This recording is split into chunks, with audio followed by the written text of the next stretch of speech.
Hello and welcome to episode 76 of the Mo Money Podcast. I'm your host, Jessica Morehouse. Thank you for joining me for another episode. I'm excited to share my interview with my next guest. I actually found her, I think one day I was trying to find, who should I have on the show next? So I did some internet research and was just ended up Googling a bunch of stuff and her story popped up and it sounded so crazy. I'm like, I'm going to see if I can get her on the show. And she was on a bunch of news sites like Forbes and everything like that. And I'm talking about Anita Dhake. And she also now has a blog called thepowerofthrift.com. But the story with her was she became a lawyer and was doing her lawyer thing, but she ended up saving up enough money and just kind of changing her lifestyle. So she was able to retire at the crazy age of 33. Which I'm like, oh my gosh, I would love to be able to retire 3 years from now. I don't think that's going to happen, but you can dream. But at least there's someone out there who has actually done it. And now she spends her time blogging, traveling the world, and just doing exactly what she wants to do with her life. So pretty excited to share her story because it's pretty incredible. And before we get to that interview, of course, thank you to Wealthsimple for sponsoring this episode of the Mo Money Podcast. Wealthsimple is the fastest growing automated investing service in Canada. Wealthsimple uses smart technology to help you create and manage a diversified investment portfolio, saving you time and money. And of course, since you're a Mo Money Podcast listener, if you go to wealthsimple.com/Jessica Morehouse, you get a $50 bonus when you sign up with them. So check it out. I'll put that in the show notes, jessicamorehouse.com/76. Thanks, Anita, for joining me on the show today. I'm excited to chat. Yeah, you as well. It's actually a Sunday, isn't it? It is Sunday. Sunday fun day. I never know what day of the week it is, so I'm always a little bit thrown off when people tell me. Yeah, I guess that's one of the things with being an early retiree. Every day is kind of a Sunday or Saturday. So you have an incredible story. So I would love to kind of get to know a bit more about you and go kind of from the beginning. So, I mean, first off, you were able to retire at 33, which is incredible. And I think that's kind of a dream that most people fantasize about when they're working their 9 to 5. They're like, I really wish I could retire early. But let's kind of go back to the beginning. Were you in order to kind of achieve that, you have to be pretty good with your money. Were you always, fairly conscious of how you spend and save and stuff like that when you were growing up? Yeah, absolutely. I mean, I buy whatever I want. I just don't want that much. I think that's the biggest thing. That's handy that you don't like shopping. Yeah, I also do not like shopping. Things. I don't like stuff. I'm kind of petite, so it's really hard for me to find clothes. So I never enjoyed clothes shopping. And luckily, both of my older sisters are, just a little bit taller than I am and about the same size. So I use a lot of their hand-me-downs, and they're both clothes horses. So it's always worked out well for me. Mm-hmm. Yeah, I always got the hand-me-downs, and I still, to this day, every time I buy a pair of pants, I have to get them hemmed because I'm too short. Yeah, yeah, that's no fun. I know how to do it myself too, and then that's a good idea. Really, really competent. Yeah, no, that's something I should probably do because it gets really irritating when you're like, I have to spend another $10 on these $20 jeans to get them hemmed. That's awesome. So at what point when you were growing up that you decided that you wanted to pursue a career in law? Not really until my sister started studying for the LSATs. And I don't know if you're familiar with the LSATs, but they have a section called the logic games, which I just liked a lot. I thought they were really fun. I thought they were games and not like a test. So I used my sister's book and I took every logic game test I could because I thought they were fun. My sister was like, well, I don't think I'm going to pursue law, after all. And I was working in insurance at that time and I was bored and I hated it and I was looking for something else to do. So I took the test just for kicks and giggles, see how I do. The LSAT, you took that for fun? Well, I wanted a way out. So I thought, okay, this is, the logic games are fun. Maybe this will be my way out. So I took it and I did pretty well. And I kept getting all these applications from schools saying, hey, if you want to apply, you don't have to pay anything. It'll be free for you to apply.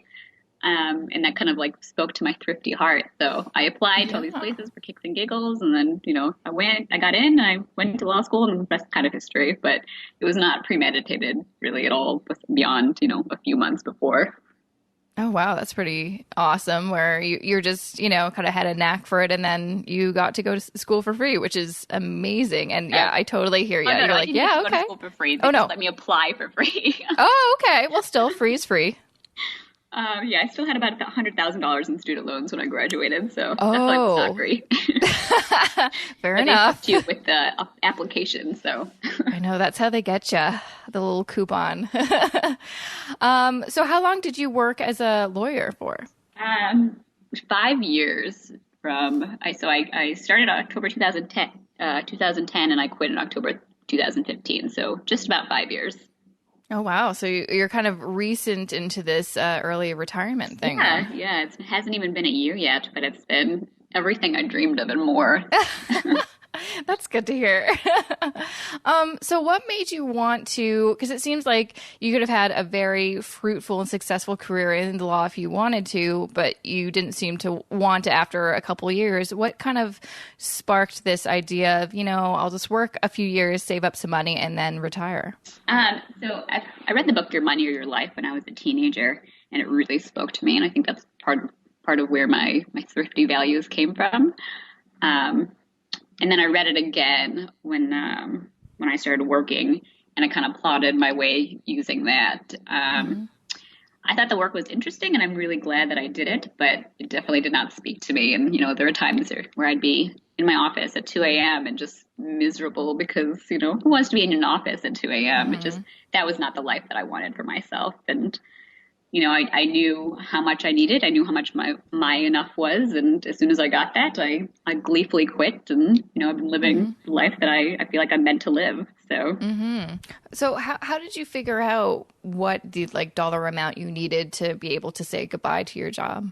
Well, there's a lot of information out there about historically the stock market has returned such and such. And, there are a lot of studies about, if you take out this percentage of money, theoretically you should be fine. Your nest egg will grow and inflation and all that stuff. I'm really bad about explaining it in person, but so it's called the 4% rule. It's pretty common.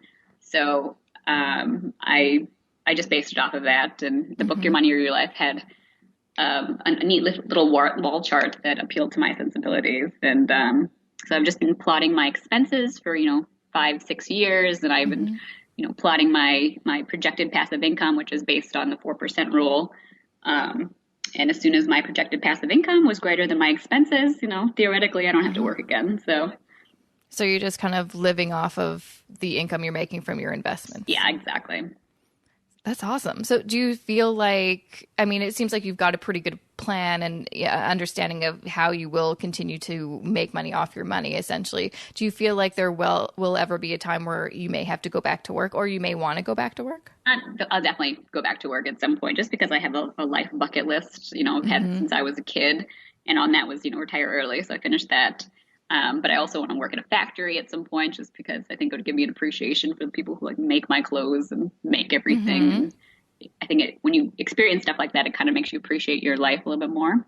So I want to work in a factory. I want to start a business at some point. I want to start a nonprofit at some point. I mean, I'm only 33, so there's a lot left on the bucket list to do. And I bet. I'm sure at some point one of those endeavors will make me some money. I also really want to write a book at some point, and hopefully that'll be something. Definitely. Well, I'm sure you have quite a bit to already write about at this point. And one of the things you did was you also traveled once you kind of quit your job, right? Yeah, I mean, I've been a travel buff for as long as I can remember. Before law school, I was actually a flight attendant, and I, traveled the world for 6 months before I decided to buckle down and actually go to law school.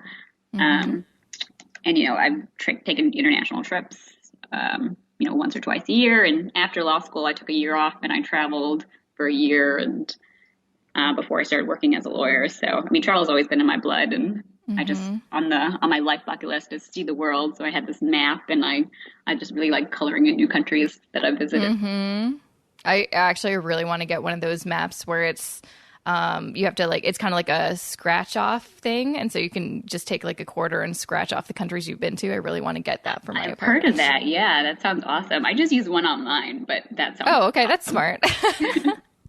Or I used to have friends where they used to travel a lot, and they'd always put pins on the map for all the cities they've been to. And So I feel like that's almost a bit like, I mean, there's no way you're ever going to visit all the cities, but every country you could probably at least, make a pretty good dent into. I just find it very satisfying to see the colors of the country. Exactly. Yeah. You're like, I've been there.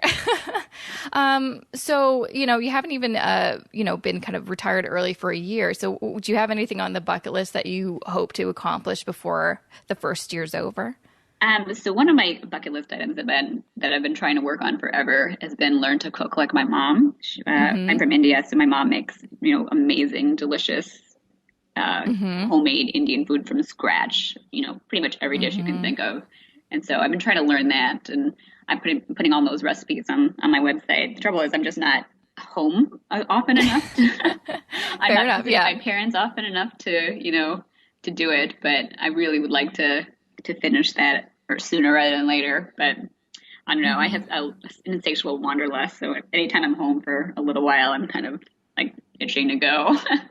And I'm sure also, like, once you kind of cross something off your bucket list, you think of something new to add to it. Yeah, right? Absolutely. It's constantly evolving. The other one I think is I really wanted to be a writer when I was a kid. So be a writer was kind of on my life bucket list, and I've been writing, almost every day for 2 hours a day since last September on my blog. So hopefully by the time my 34th birthday rolls around, I can cross that one off my list and I can feel like I'm a writer.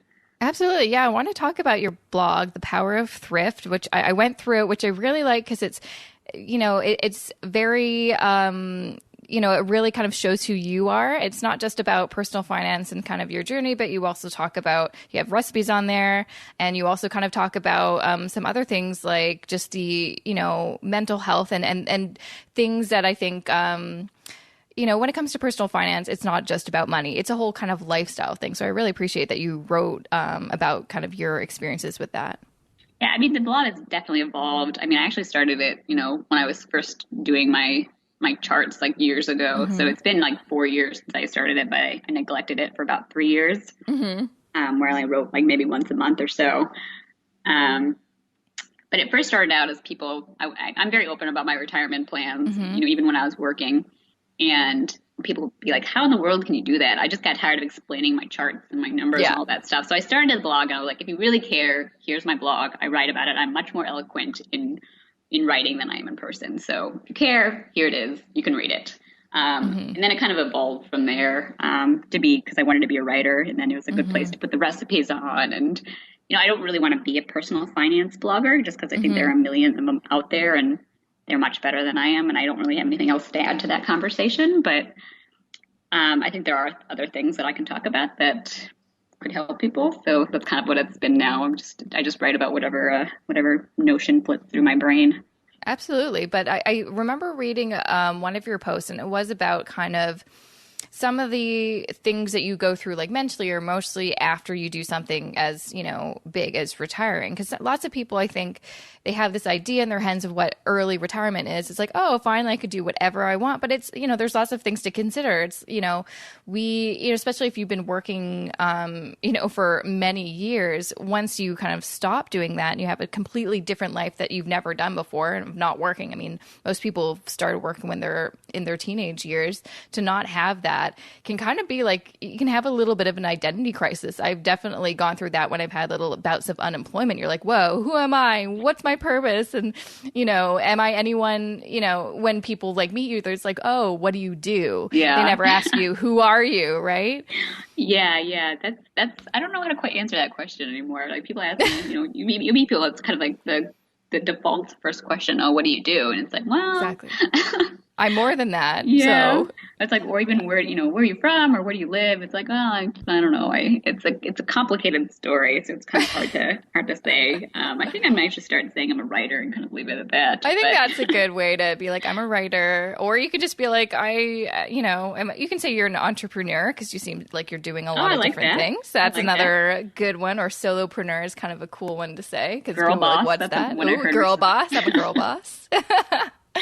No, I think that's just a really important thing to kind of talk about that I haven't seen really any other blogs, really kind of talk about those aspects of things, which is, it's a really important thing to consider if you are thinking of, have a date where you want to kind of completely change your life and, maybe take a year off or a couple of years off and do what you want to do. It's like, do you actually really have a plan? Do you know what's, just kind of the other aspects that may affect. So yeah, no, I'm appreciative that you write about that on your blog.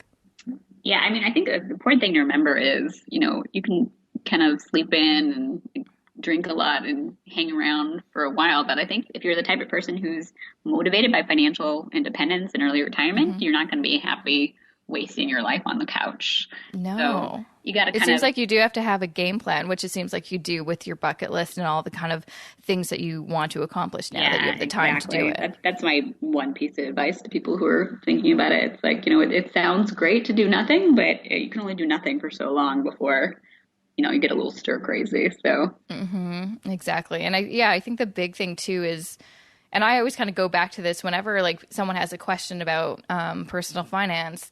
It's like, okay, well, that's, one little problem that you're having. But at the end of the day, you've got to figure out what your goals are and what your, main purpose in life is, which is kind of a big question. But it's like, if you haven't, really figured out those things, then you're going to have a really tough time figuring out how to solve some of your problems. Or, if you want to retire early, it's like, well, why do you want to do that? What are you going to do with your free time? Yeah, what do you want to accomplish? Yeah, exactly. Exactly. So since, you've gone through this whole experience, I'd love to know some of the things maybe you've learned in this past year that you've been early retired. What are some of the things that you've experienced or have happened to you that you didn't expect?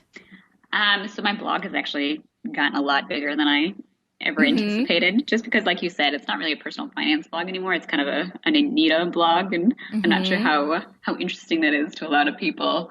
But I was in Forbes recently and the Daily Mail, and I was on, CNN, and that's huge. My life is blown up quite more than I thought it would. So to me, it's something that I've wanted to do for so long. And I know so many people in this community who, are retired early and who are financially independent. So to me, it's not an interesting or unique thing.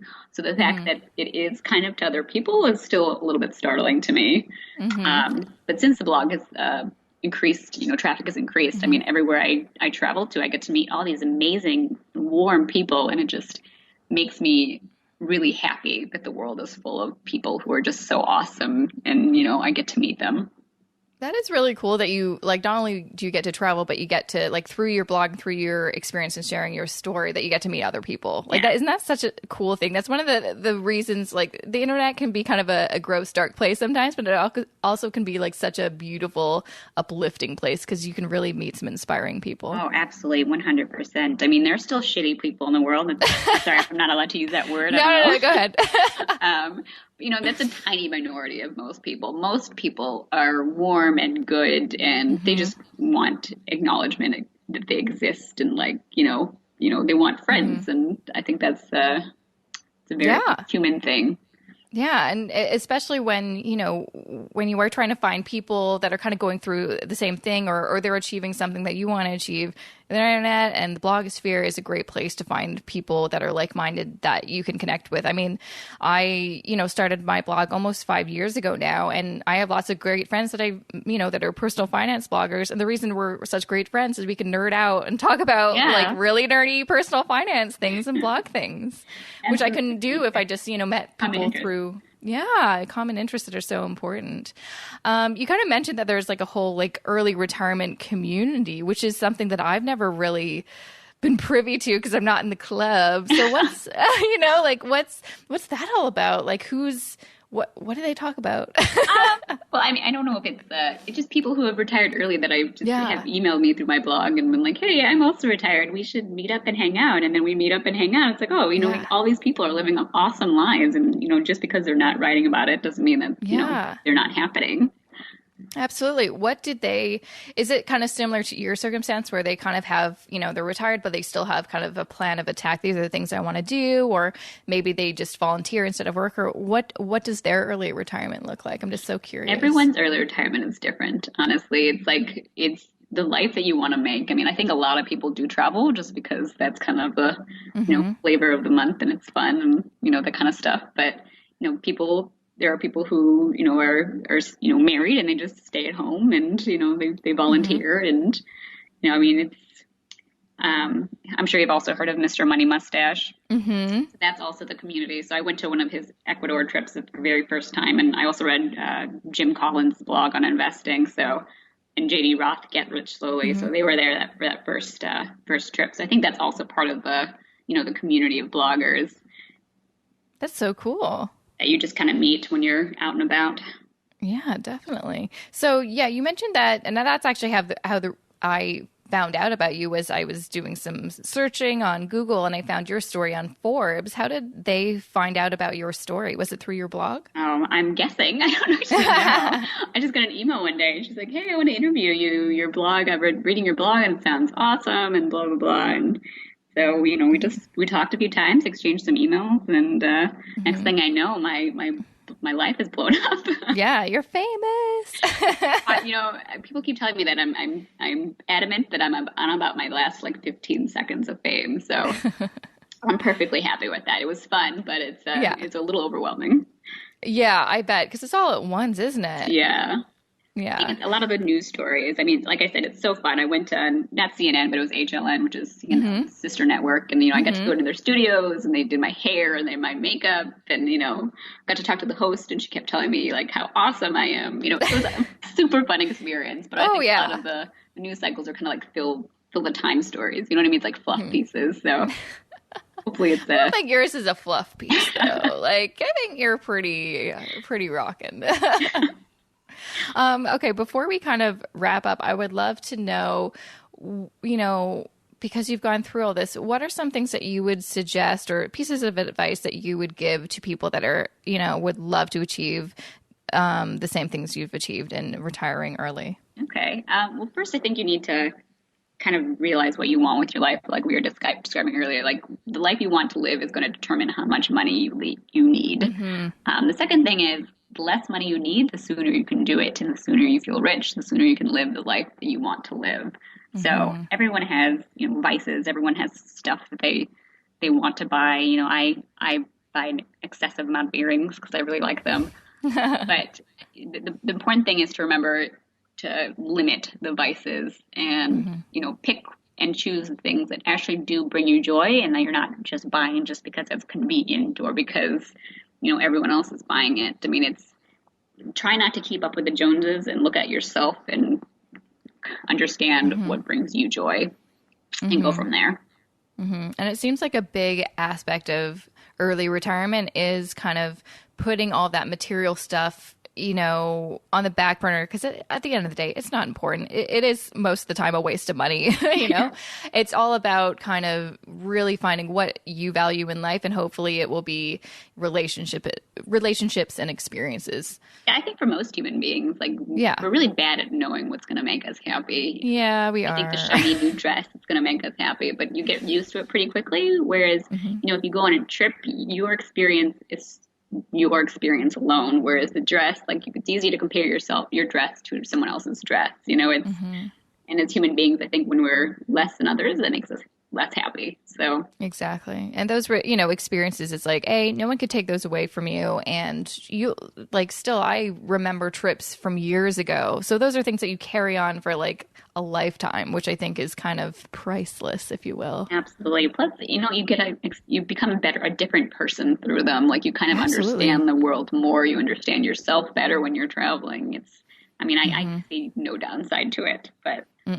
Absolutely. I completely agree. That's kind of most of my reason for saving up and being so diligent with my budget and money management is so I can save up money so I can travel and have those experiences. Yeah, absolutely. I feel a little guilty when people tell me how inspiring I am, because for me, I never wanted this stuff. So to me, saving was just natural, and it didn't seem hard to me. So when people tell me, oh, such an amazing accomplishment, well, it's, for me, it was actually pretty easy. An accomplishment would be, how to do a podcast interview without accidentally hanging up, I'm not good at Never happened. I don't know what you're talking about. Well, thank you, Anita, for chatting with me and sharing your story. I'm going to maybe use that I'm going to look into that 4% rule and just see what it says and see when I could retire. Absolutely. It's about another way of looking at it mathematically is just 25 times your yearly expenses. So as long as you're tracking your expenses, taking the average of that and just multiply by 25, and that's your number. Absolutely. And you mentioned that book. What was it called again? Your Money or Your Life. Who's it by? Do you remember? Vicky something. Okay. I will look into it. I will include it in the show notes because if you read it twice, it's probably a good book to check out. Great. One of the authors, I want to say, he never, after he accepted or reached financial independence, I don't think he ever accepted another dime from working, which I think is really appealing. And it really says something about the power of enough. And I just found that the authors were just very inspiring. Very clear thinking, very articulate. So highly, highly recommend that book. Awesome. Great. Well, thanks again for joining me. And I'm excited to continue reading your blog and seeing how hopefully you do something special for your 1 year anniversary of retirement. I think you should at least get yourself a cake or something. I don't have a sweet tooth, but I will maybe buy myself some earrings or something. There you go. There you go. And that was episode 76 of the Mo Money podcast with the wonderful Anita Dhake. And you can find out more about her, what she's up to right now, her journey at thepowerofthrift.com. I'll include that link in the show notes. Make sure to go there for, we talked about a lot of resources and books and stuff that I'm going to want to check out. I know you will probably want to check out. So I will link to all of those in the show notes at jessicamorehouse.com/76. And again, thank you to Wealthsimple for supporting the Mo Money podcast and sponsoring this episode of the show. Check them out, wealthsimple.com/Jessica Morehouse to get your $50 bonus when you sign up with them. If you want to get your investing on and you want to save time and money, check them out at wealthsimple.com/Jessica Morehouse. And yeah, tomorrow, of course, another wonderful listener series episode that you're not going to want to miss. So I'm going to see you back here tomorrow, aren't I? Right? Okay. See ya.